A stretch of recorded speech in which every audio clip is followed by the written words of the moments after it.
ஒரு ஜன்னலை வரைந்தேன். உள்ளே ஒரு மனிதன் தானே உட்கார்ந்திருக்கிறான். ஒரு பறவையை வரைந்தேன். கூடவே ஆகாசமும் தானே உருவாகிவிட்டது. பின்பு ஒரு மலரை வரைந்தேன். காற்று தானே வீச ஆரம்பித்தது. ஜன்னலுக்குள் இருக்கும் மனிதனுக்கு பதிலாக ஒரு பெண்ணை வரைந்தேன். பிறகு சித்திரம் என்னோடு பேச துவங்கியது. எப்படி ஒரு யோசித்து பாருங்க.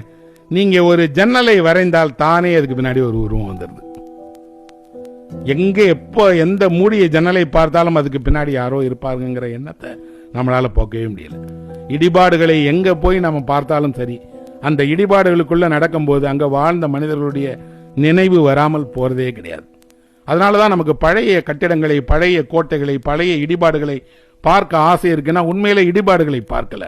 இடிபாடுகளின் வழியாக அந்த மனிதர்களுடைய குரலை, அவர்களுடைய நடமாட்டத்தை, எங்காவது ஒரு மூலையில் இருந்தாவது அவர்களுடைய ஒலி நமக்கு கேட்காதாங்கிறதுக்காக தான் பார்க்க போறோம்.